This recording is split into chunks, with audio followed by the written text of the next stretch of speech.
let me just add that some of the strategies required for the ELD program, such as the 50-50 model, where it's 50% teacher talk, 50% student talk, we emphasize that in all of our classes because we need to have students talking and processing the information, not the teachers. We know the teachers know the material. We have to make sure the students know the material. So there are aspects of that program that we're emphasizing in all of our classrooms. I just want to add, since we're talking about our school, as a 6th grade teacher and teaching 6th grade curriculum, even though I have a dual language classroom, it was real important, and it's very important that I meet with my other 6th grade teachers who are either teaching ELD or are teaching in a mainstream regular classroom, and that we do offer our students the same curriculum, so that just one of the comments that one of my students said, well, how come if they ever felt like they were receiving a different curriculum, they would question and ask me, and I asked me, well, why is that?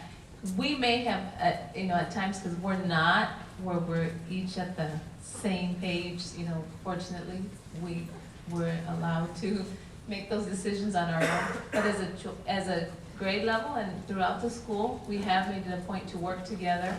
And fortunately, we've had our math coach come in, or our science coach come in and help us stay pretty much together so that we are fair to our children and that we are offering what they should be receiving, and not a watered down curriculum, or not a curriculum where, oh, because they're dual language they get this, or because they're ELD they don't receive this.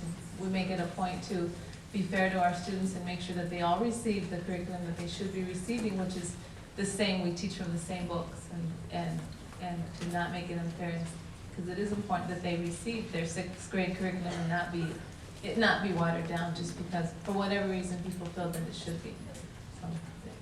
And it's just not our grade level, it's throughout the whole school. It's just important that everybody see our children as value them and equal in that.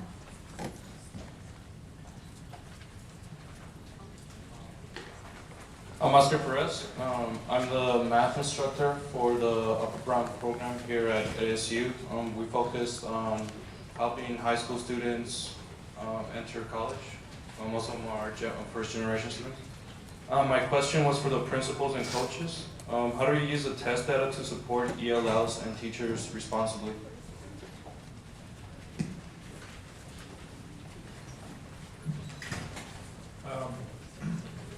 I'll be succinct here.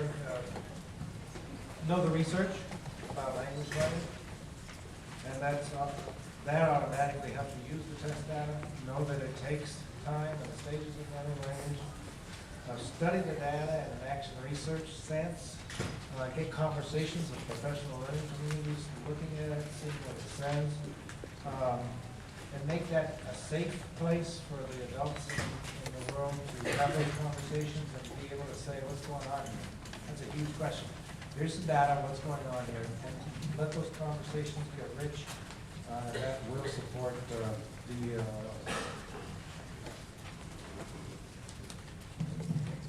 What I'm only going to talk about is the ELL assessment and how we use that.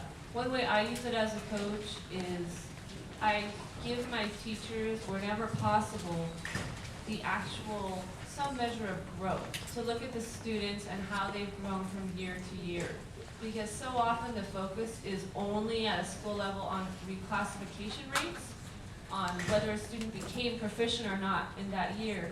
And I really try to put that in context for them to explain, hey, at kindergarten and first grade, it's really not appropriate for a student to become a proficient yet because they're not ready to go into a mainstream classroom.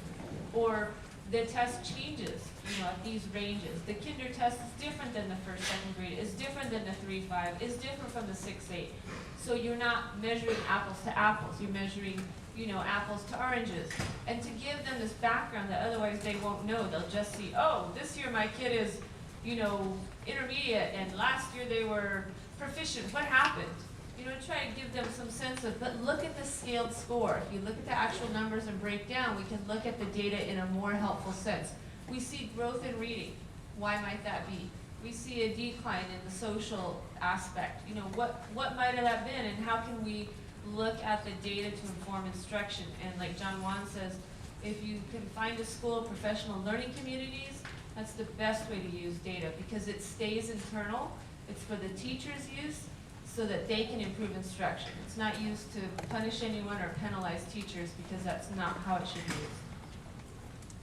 And that's one thing as future educators, you're really gonna need to understand data, because that's what drives education anymore, is we look at the failure rates, we look at the test scores, we look at different things, and then we also use the planned learning communities and discuss data in those groups. And you'll look at failure rates and look at, well, gee, we're teaching the same subject, why do you have such higher grades than my kids? And they start having some of that open dialogue, and it helps all kids, because then you do better with instruction, you look at things that work, but data is a big thing now, and we all look at it. So no longer are teachers in isolation, because we all look at the data.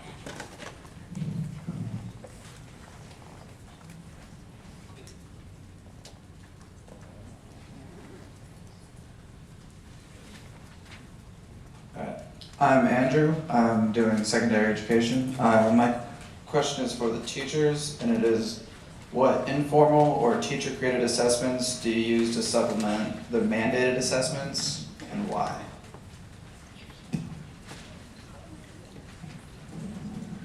I think it's real important to know your students. The more you know them, the more you know what they need to be taught. And it doesn't make any sense to teach them over here when they're over here. You want to reach there, you want to get there, and that's what's important. But if you just meet them if you're halfway, you still need to meet them where they're at. And one way is to just pretty much observe them, interact with them, watch them, listen to their responses. What are they saying? What are they not saying? The more you, and just have an idea of who they are. If you don't know who they are, you can't even begin to know where to start. And that's a huge place, because they're gonna know right away, she doesn't know, she doesn't have a clue, and they won't respond. They respond to people who know that they're gonna take the time to value them and respect them and see them as worthy. And once they know that you're doing that, then they too will begin to trust you. And so a real simple one is just watching them and interacting with them and making sure your observations are, you're watching them with value. This year, our ELL coach, Ann Nielsen, came to our school. We are really fortunate to have coaches in Tempe, and she did an Azella study with us for the primary and the intermediate grade. And the study, we looked through the Azella, and we did not teach to the test, because some teachers and some people have misconceptions about doing a study, is that you're trying to create like samples, and it's to really know and understand what the test is like, so that you're providing children with a framework and understanding, just like you front load vocabulary when you're going to start a new unit. So what we did this year was we created these mini lessons that we would warm up the kids with daily. They were grammar, they were listening, just so that they have that prior knowledge, just so that they are more relaxed, so that they know what is required of them, because they do know a lot. And it's just, like I said, when you get ready to practice something, if you're going to learn something new, you do a lot of practice so that you can get better. You're not trying to, it's not like you're giving them everything and the test is just giving them extra practice. So a lot of practice for them so that they become familiar, they're relaxed and they're ready, and they actually know how to take a test. Sometimes we forget about students and what they know, because we're so driven with data that we forget the basics. We need to teach them the fundamentals, just like a house, the foundation, the framework. So give them a lot of practice and try to create assessments with the student in mind. Again, always the student in mind.